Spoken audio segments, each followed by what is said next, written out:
The Gettysburg Gospel, The Lincoln Speech That Nobody Knows, by Gabor Boritt. Narrated by Michael Kramer. Copyright 2006 by Gabor Boritt. This audiobook is published by arrangement with Gabor Boritt and the Elizabeth Kaplan Literary Agency and was produced in the year 2006 by Tantor Media, Incorporated, which holds the copyright thereto. Preface. The meaning of the Gettysburg Address has changed generation after generation. It has become one of the nation's most revered texts, even as historians and public figures have used it and puzzled over its meaning. Connotations given to it have twisted and turned. That Lincoln could not have meant all the things attributed to him over the years is clear, nor could the various versions of how he created his great speech all be true. Today, the image of the Gettysburg Address still swings between two extremes. At one end is a persistent tradition that goes back to 1863. It tells of a speech written on the train to Pennsylvania on a piece of wrapping paper retrieved from the floor. Then at the National Cemetery, people received the speech in silence. It had failed utterly, and the president knew it. Ward Hill Lamon, Lincoln's friend and biographer, and Marshal of the District of Columbia, gave the strongest voice to this tradition. A tale of genius and an uncomprehending public. Many believed what Lamon said. After all, he was at Gettysburg and served as the marshal of the dedication ceremonies. He had introduced the president before he spoke. If anyone knew, he did. The eldest son of the president, who had little use for Lamon, certainly credited him at one time.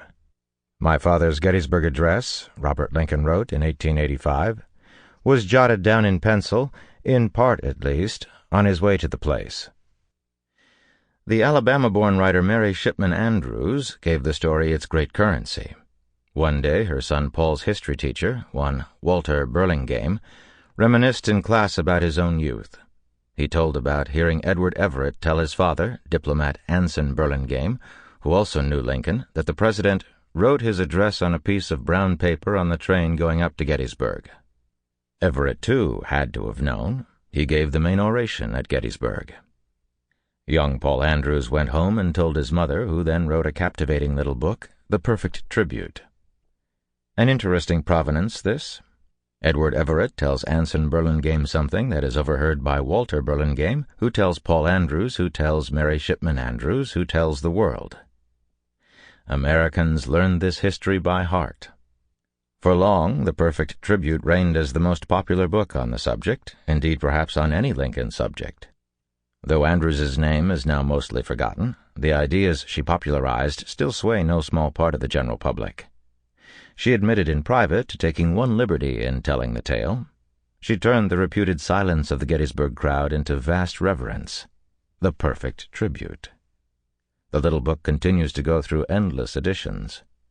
Project Gutenberg makes it freely available on the web, and it has been filmed at least twice in 1937 and 1991. That, then, is one end of the Gettysburg Address spectrum. At the other end looms the learned analysis of an extraordinary man of letters, Garry Wills, Lincoln at Gettysburg, The Words That Remade America. If Andrews's speech was written in a few minutes on the train and received with silence at Gettysburg, Wills's was prepared with care and stealthily remade America. If the broad public, the millions who make the pilgrimage to Gettysburg year after year, still hold with Andrews, a good part of the reading public has moved to Wills and made his book a bestseller, also the winner of the Pulitzer Prize. Admiring scholars have taken his ideas further. It is not surprising that the fiction writer, the artist Andrews, for whom a moment of inspiration is all important, sees Lincoln creating his speech in a flash of insight. And the scholarly writer Wills sees Lincoln laboring long and with care. It takes a heroic effort for the students of Lincoln to separate themselves from their subjects. Most of us fail to a smaller or larger degree. Between the two ends of the spectrum, the Gettysburg Address suffers no neglect from writers of history.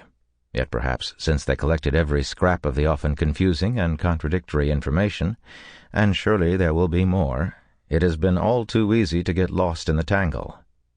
David C. Mearns, one-time chief of the manuscript division at the Library of Congress, a careful student of Lincoln, considered the many dubious recollections about the speech in an essay entitled Unknown at This Address. He then recommended that historians with cleared minds and jaundiced eyes begin again from scratch. This work attempts exactly that. In the process, it grew clear, to cite Mearns again, that some things were just transparently truthful. Some were not. And so a new story emerged. This book tries to clear away the range of meanings later generations laid upon the Gettysburg Address.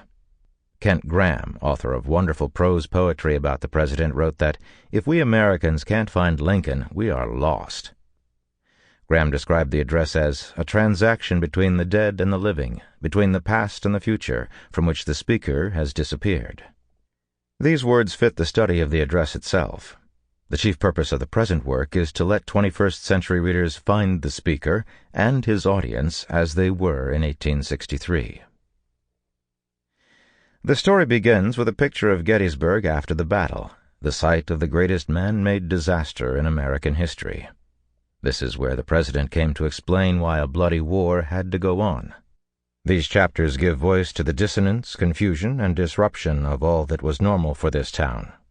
A glance back at peacetime Gettysburg, in its moments of happiness, is included for contrast. But the book attempts a little more. Gospel suggests spiritual rebirth. When Lincoln's words are best understood, they bring that potential to Americans, indeed to people everywhere. The novelist John Steinbeck recounted his visit with his son to the Lincoln Memorial, and the awed young man blurting out, "Oh, Lord, we had better be great." The final chapter considers how Lincoln's speech rose to be American gospel, the good news, for it was not that at birth. That, too, is quite a story. Gettysburg, July 4th, 1863. Dreadful silence.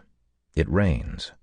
People crawl out of their cellars, blinking in the gloomy light, trying to find their neighbors, food, news, life. Strange, awful odors overpower the air and seem to be growing, trying to imprison all in unbearable stench.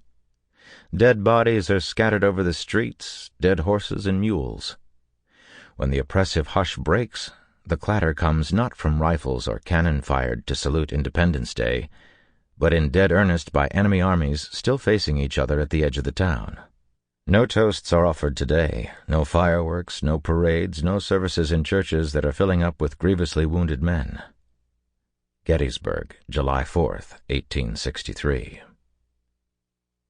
But Sally Myers, 23, full of life, forges ahead. The sun comes out, and in a free moment she'll write in her diary, "I never spent a happier 4th. It seemed so bright." The Union had retaken the town. A soldier will later add, "The glorious 4th, and we are still a nation, and shall most likely continue to be for centuries to come." Professor Michael Jacobs comes out of his house on Middle Street with his son Henry. So do others. A band marches down Baltimore Street, fife and drum breaking the noxious grip of stillness. People move toward the square. Gabor Boritt, Farm by the Ford, Gettysburg. Chapter 1. After Battle. Gettysburg, July 4th, 1863. Stench fills the air. Excrement from perhaps 180,000 men and more than 70,000 horses has been left behind in the area. There are thousands of flies, millions. Dead men barely covered in shallow graves. 7,000 dead men? More likely close to 10,000. How many dead horses and mules? 3,000? 5? None buried. A nurse writes of carcasses steaming in the sun. The smell of putrid animal flesh mingles with the odor of human decay. It extends into the spirit of the people. War had come to them. Then it had gone and left the horror behind. Gettysburg was, a modern progressive small town, though with nearly 2,400 souls as the war started, the census counted it as a city. The houses were brick mostly, spacious fenced yards behind each, with a vegetable garden, perhaps chickens, a cow, a shed, and the privy. The town took pride in its college, the Lutheran seminary, and all the benefits educational institutions bestowed. It had 3 weekly newspapers, 1 Democratic, the Compiler, and 2 Republicans, the Adams Sentinel and the Star and Banner. They were all highly partisan, but then so were most newspapers throughout the United States. During elections, the area tended to divide evenly between the 2 parties. Politics provided one of the most important and, at times, all-absorbing cultural activities. Religion provided the other. Gettysburg had 8 churches with 9 congregations, with Lutherans and Presbyterians predominating. It had a new rural burial ground on Cemetery Hill. The schools were public. Pennsylvania required public education, and as one would expect in a college town, Gettysburg had good schools, including 2 private ones for girls and many private instructors. The town had gaslight and some paved sidewalks, but its streets were alternately dusty or muddy. The seat of government for Adams County, it had a beautiful new courthouse built in 1859 close to the central square, the Diamond as the locals called it. It had new warehouses around a railroad station, also newly built in 1859, right after that modern mode of transportation had arrived in town. Gettysburg was on the move, with lawyers, doctors, merchants, bankers, blacksmiths, and various craftsmen serving the surrounding countryside of small farmers. It had hotels, taverns, and the county prison. Carriage manufacturing thrived with more than 10 shops. There were tanneries, 22 people made shoes and boots. Indeed, half of the population worked as artisans, a quarter as professionals, a quarter as unskilled laborers. The ethnic stock was Scotch-Irish and German, but everyone else also seemed to be represented, including new immigrants, who made up nearly 7% of the town's population. Black people, mostly the poorest part of the community, numbered 190, about 8% of the population. There were professionals and craftsmen among them, and even for the poorest, hope often lived. 1/3 of the black people had escaped from slave states, and freedom meant everything. Basil Biggs, for example, moved his family from Maryland to Gettysburg in 1858 so that his 7 children would have educational opportunities, and rented a farm from one of the most prominent members of the community. Biggs farmed and worked as a veterinarian. He must have been very good with animals, and by the end of the war would own his own farm right on Cemetery Ridge, including the copse of trees toward which Robert E. Lee had sent his doomed soldiers on July 3rd. Gettysburg was a modern town, a place of hope for many. But soon the battle came, and for a time making coffins would become an important occupation. So would ferrying bereaved visitors to one of the many makeshift hospitals or the battlefield and digging up the dead. Gettysburg had been transformed into a blighted land and needed to recover in body and soul. July 4th, 1863. The rebels are still on the outskirts, but the town is free. Blue-clad troops march in, their bands playing in an attempt to divert soldier and civilian from the horror. It is Independence Day, after all, and the armies are leaving. Life can begin again. But the wounded and dead remain, on the fields, in houses, in barns, and in hospital tents. 21,000 wounded, 10,000 dead. Disinfecting chloride of lime spread over the muddy streets turns them white for a little while and adds to the odors. Snow in July. The townspeople try to extinguish as far as possible the sense of smelling, one woman writes. They try to control disease. They pour kerosene on the bodies of horses and mules, light the fire over them, let them go up in smoke. The smell of burning flesh dissipates after a while. The smell of rotting carcasses will stay around for months. If a carcass is too close to a building or a good tree, it cannot be burned. It must rot. Many days are stiflingly hot, even the nights. To keep the stench out, most people don't open their windows. It is hard to keep the stench from their spirits. Rumors fly. The civilians are dying too. Sarah Broadhead, a wife, mother, and now nurse to the wounded of the battle, writes in a diary about her fears that we shall be visited with pestilence. Yet among the town's population there is no increase of disease and death. A resilient people. When strangers approach the town, the odors of the battlefield attack them long before they get there.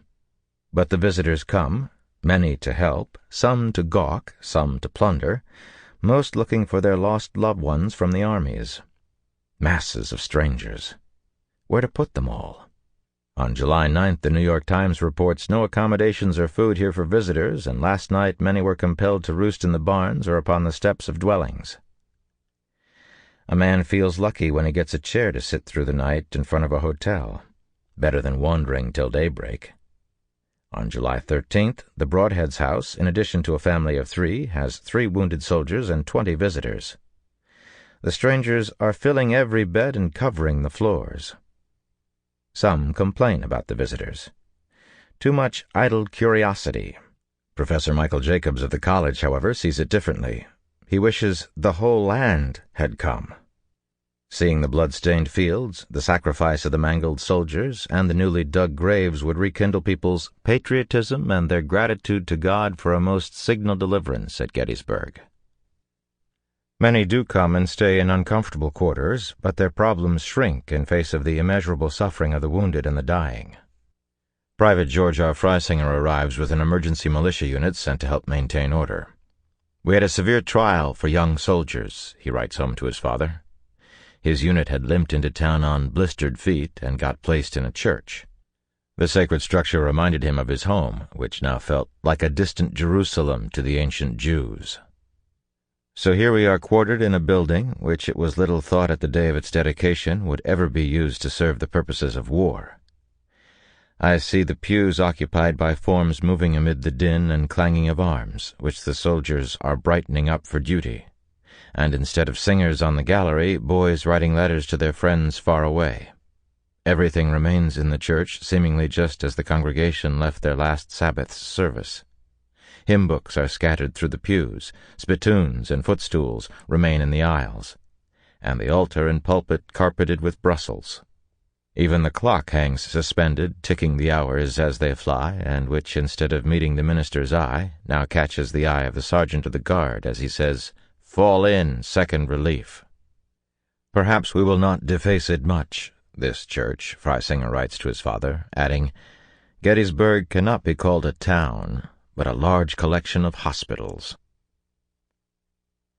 Eliza Farnham, a volunteer nurse from Philadelphia, tells much the same story.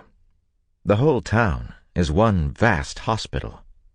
The road for long distances is in many places strewn with dead horses. The earth in the roads and fields is plowed to a mire by the army wheels and horses, avenues of white tents. But good God, what those quiet-looking tents contained! What spectacles awaited us on the rolling hills around us! It is absolutely inconceivable. Dead and dying and wounded, torn to pieces in every way. Moans, shrieks, weeping, and prayer fill the houses, the barns, the tents, the fields and woods, the whole area. The land itself seems to wail. Nothing but suffering. Sights, sounds, smells unbearable. Horror. The piles of limbs dripping blood, the dying, the dead, hell on earth." Newspapers that seem loath to report on the horrors admit that the area is one vast hospital. Red and some green flags sprout everywhere identifying places housing the wounded. Nothing like this has ever happened in the United States. Looking back in September 1863, the U.S. Christian Commission would report a scene of horror and desolation which humanity, in all the centuries of its history, has seldom witnessed. The more measured tones of an Army medical officer's report would still be blunt. The period of 10 days following the Battle of Gettysburg was the occasion of the greatest amount of human suffering known in this nation since its birth, and the government was utterly unprepared for the greatest man-made disaster of American history. Jonathan Letterman, the medical director of the Army of the Potomac, had developed a remarkable system of caring for the wounded, but it was crippled by the commanding generals, first by Fighting Joe Hooker, who, chasing after Lee as he invaded Pennsylvania, did not wish to be encumbered by substantial amounts of medical supplies. This left no system at all, as Letterman would write in an official report that tried to minimize the disaster. Then Hooker's successor, George Gordon Meade, timidly kept much of what remained out of the possible reach of the Confederates, and so also of his own army. This Letterman would liken to engaging in battle without ammunition. Even as the fighting went on, the war-hardened nurse Ellen Orbison Harris of the Philadelphia Ladies' Aid Society understood what was happening. An evident reluctance to forward hospital stores to Hanover or Gettysburg, where a conflict supposed to rage, betokens a want of confidence in the position or strength of our forces. Can it be that our soil is to be crimsoned with the blood of our bravest and best? Crimsoned it was, and Dr. Letterman, who obeyed orders, would later write with anger, "Lost supplies can be replenished, but lives lost are gone forever." The U.S. Sanitary Commission, USSC, organized to provide civilian support for the military, sent 2 supply wagons to Gettysburg on July 4th. One was captured, its personnel sent to prison in Richmond. It would have been impossible to cope fully even without the bumbling of generals. The able Letterman himself went along when, with victory in hand, Meade followed the retreating Lee and, expecting another major battle, took with him most of the medical corps. "It was absolutely necessary that I should carry away the greater portion of my surgeons and medical supplies," Meade would explain. Close to 21,000 wounded Union and Confederate soldiers remained behind in Gettysburg. "What? Take away surgeons here where 100 are wanted?" exclaimed Andrew Cross, speaking for the U.S. Christian Commission, which focused on both the spiritual and physical needs of the men. But so it is. Even the angry commissioners vastly understated the problem, reporting that there was no more than 1 for 10 of the surgeons needed.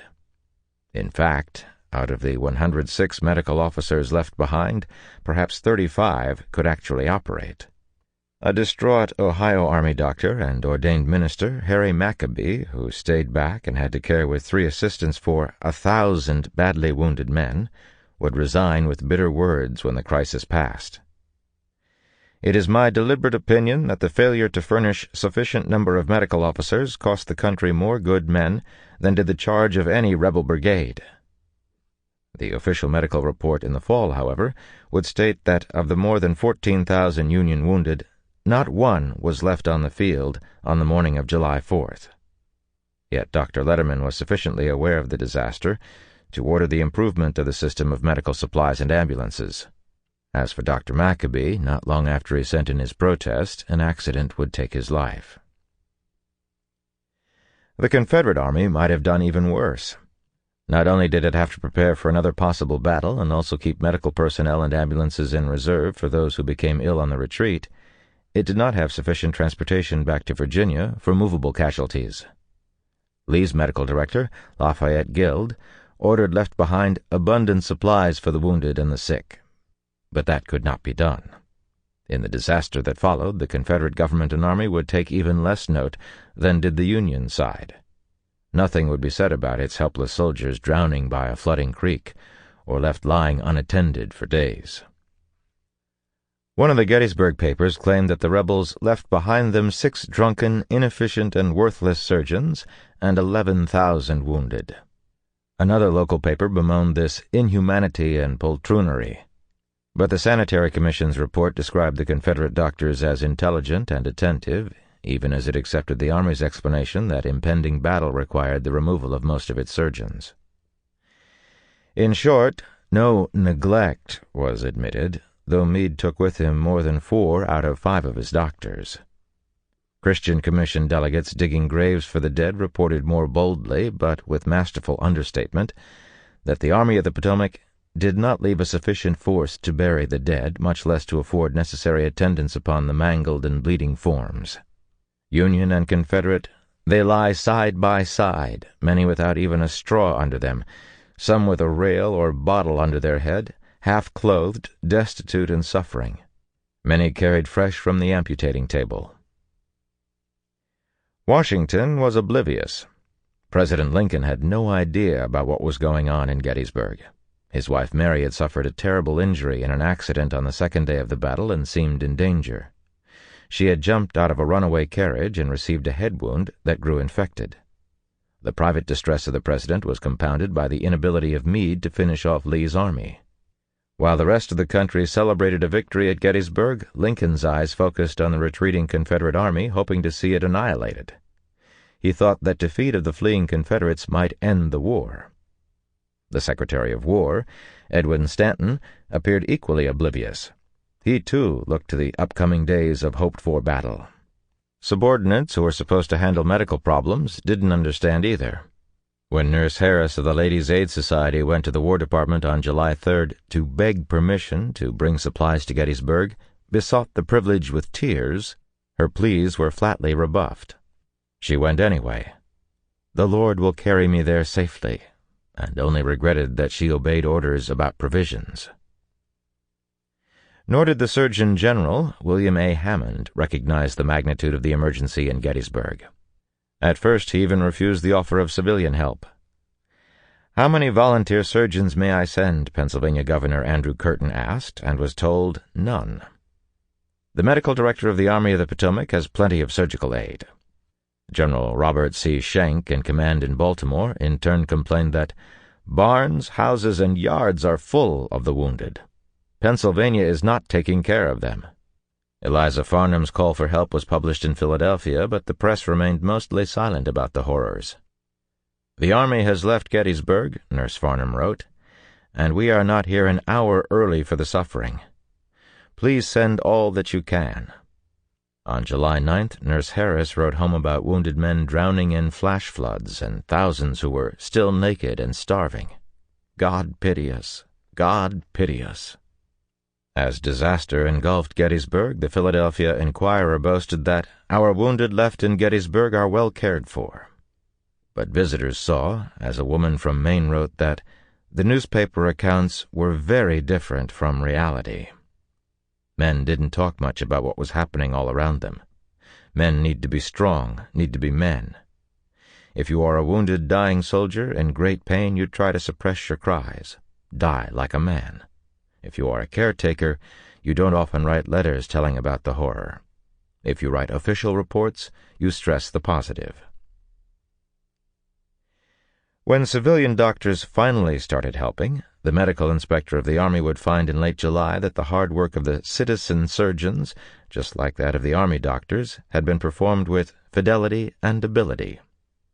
By October, however, with the emergency past, Dr. Letterman's final report would blame many, except himself, and revert to the standard Army line, citing the judgment of the head of the General Hospital, which was organized by the end of July to take care of all the patients, that the civilian doctors were of little use. Reverend Henry Bellows, head of the Sanitary Commission, had to work with the government, and so he was charitable, writing to Hammond that the task at hand could not be done by anything short of archangels in prescience and resources. There was some truth to that. To his own people, asking for help, he admitted that no energy you can use can equal the demand here. Telling the world how badly the system failed was not likely to encourage donations now or in the future. Mrs. Farnham would stand no more than 4 days at the battlefield. Others left quickly, too. Most stayed. Those first days were the worst. A friend would later note how the constant feeling of inability to give adequate relief devastated Farnham. She wrote of a man and his son lying beside him, each having lost a leg, other men with both legs gone. But the most horrible thing was to see these limbs lying piled up like offal.